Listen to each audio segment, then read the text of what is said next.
first thing we're going to do is actually mount a 2x3 print.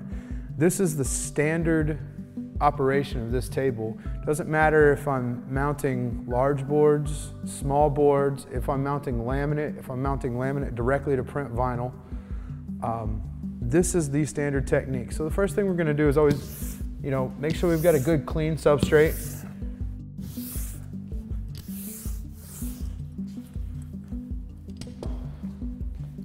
Now I've pre-cut a 2x3 board here. You don't have to pre-cut, okay? This can actually be run over the edge with bleed. It can be done smaller like what we're doing right here. So the first thing we're gonna do is we're gonna line our graphic up. We're gonna drop the roller down, okay?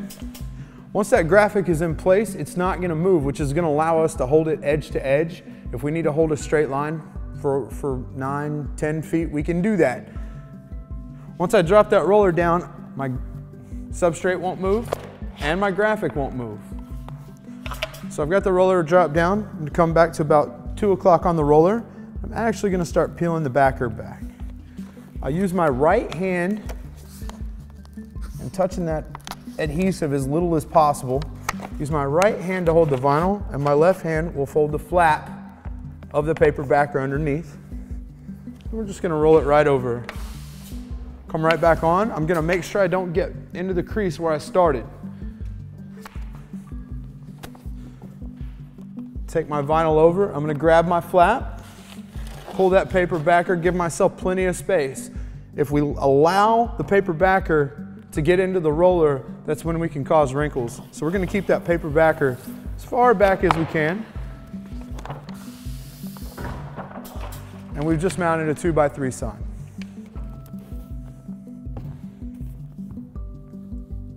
When doing lamination, we actually sheet the laminate and apply it the exact same way we apply standard vinyl. What this does is it allows you to teach your guys in the sign shop one technique. Now the cool thing about this is I'm going to sheet this laminate here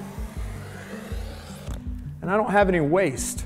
When I web a laminator, I generally use 2 to 5 feet. Right here, it's 38-inch laminate and it's a 36-inch print. I'm gonna have 2 inches of waste. All right, now we're gonna actually show you the lamination technique. It is exactly the same as when we mounted our substrate. We'll get that lam exactly where we want it. Make sure our substrate's where we want it. Again, you'll rock your laminate back to about 2 o'clock. Touch the adhesive as little as possible, just to make sure you don't get any fingerprints in there. You're gonna roll your paper backer underneath to the roller. Just push it, just like that. And we'll pull the laminate over. Again, once we take our flap back, the key is to not allow the paper to get into the roll. So we want to make sure we hold it just like that right there. Now you have a very smooth lamination. Now we're going to actually apply laminate to print vinyl. So again, I've already pre-cut my print. You don't have to do that. It can be in your 54, 60-inch roll. But we pre-cut this print, so we actually have a sheet of laminate that is pre-cut as well. Again, it's the exact same technique as before.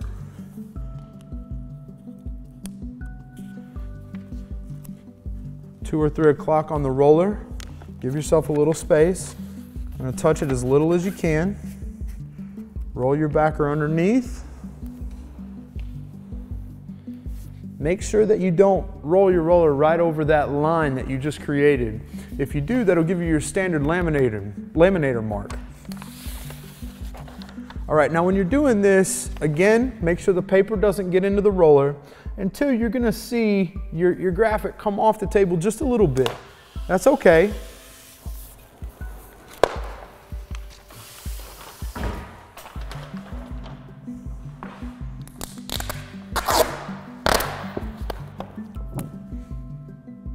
I'm going to show you how to apply application tape to pre-cut, pre-weeded vinyl letters, and then we're actually going to apply those letters to a substrate.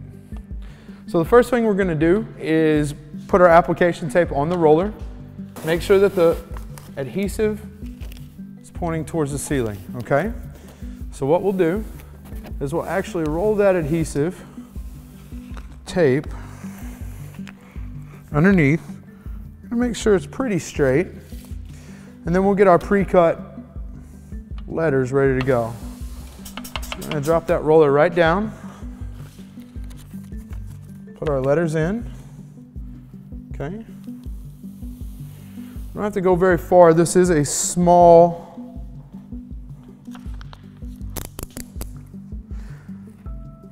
graphic. I'm going to cut the tape. This is a high risk area to cut your roller. Make sure you stay closer to the roll of tape than you do the actual roll on the CWT machine.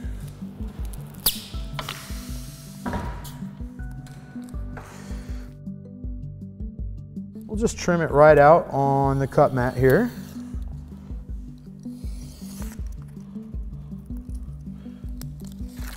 And now we're ready to apply to substrates. Now, generally the application roll holder isn't on here when you're doing standard mounting, but because we did just mount these signs, we're going to go ahead and leave it on, and we'll show you how to work around that thing. So what I'm going to do is I'm going to line this graphic up exactly where I need it, okay? I'm going to drop my roller down. This is great because now your letters aren't going to move and your substrate isn't going to move. So we're going to be able to keep it exactly where we need it. Now the CWT applies a nice even pressure. You can actually use a little bit lighter application tape. That way you don't have to worry about peeling off that E or that X and then going back and recutting it and spending an hour trying to get it lined back up. Now, once you learn how to apply graphics, it's always the same. So as you can see, we've done this exactly the same.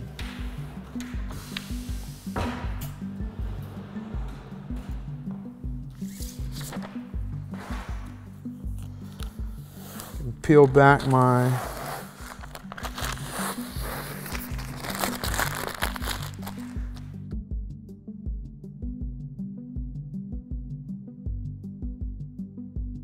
we're going to go through the 1/3 method of mounting large 4x8 prints. One person would also do 5x10s the exact same way. The other thing we're going to talk about is actually mounted to fluted polypropylene, or some people call it coroplast. This product can be a little tough to mount to, whether you're putting it through a laminator, you're trying to use a hand squeegee, or you're using a lamination table such as the CWT. You always want to mount the direction of the flutes. What that does is that allows the air to escape. When you go across the flutes, the air doesn't have anywhere to go, and because there are peaks and valleys, it's a lot easier to get bubbles in your print. Also, because of those peaks and valleys, sometimes you don't get complete lamination, and it can actually start to delaminate in those valleys.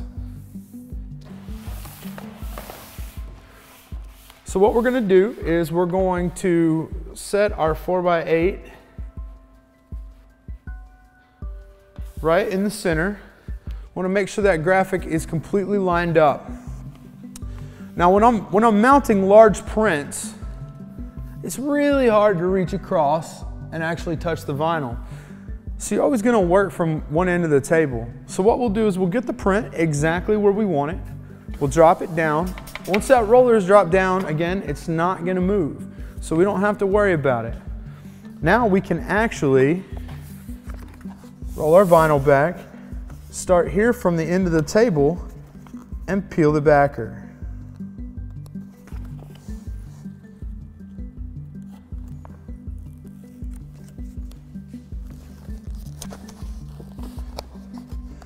Again, you want to make sure that you're not touching too much of the print. You don't want to get any fingerprints.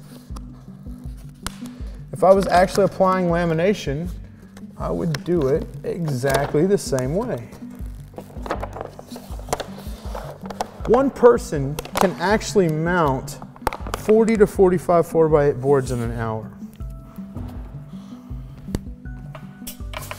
Now the great thing about that is you're going to have minimal waste. You're going to have minimal reprints. Okay? So what we'll do is we'll actually get that backer started. Okay? Just go right here, just like this. I can actually stop. Don't have to worry about a lamination line.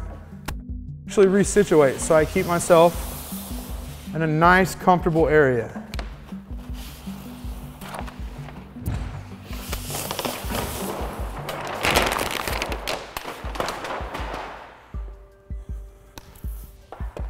We have a bubble-free 4x8 print on fluted polypropylene, which is one of the hardest things to do. We're going to show you another method of mounting large prints. So again, I'm going to go to fluted polypropylene. I'm going to actually mount with the flutes. Now this 4x8 sign, we're going to actually do what's called the 50-50 method. One person can still mount. This is just a touch slower than the last one we did, but where it really excels if you're doing large pre-cut letters, if you're doing channel letters, things of that nature, you can actually be a little bit more precise doing it this way. So what we're going to do is we're still going to use the end of the table to get the vinyl started, and it's going to look a little bit like what we did on the 1/3 method. But we're not actually going to start our print just yet. So we'll use the end of the table to get the large paper backer going. And now we're actually going to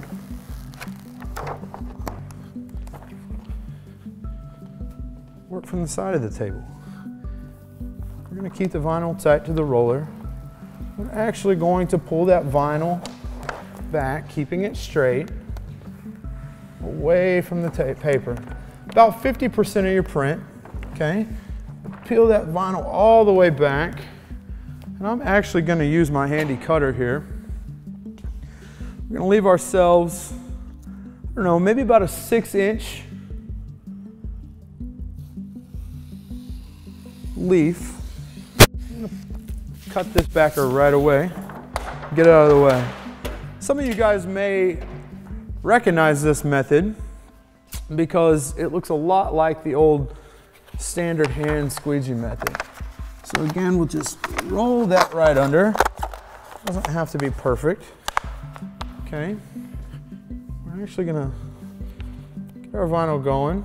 We're gonna push it just like this right here. We'll come back up. Get back to where we started. Now again, doing it this way is just going to allow us to stay on pre-cut letters. There we go.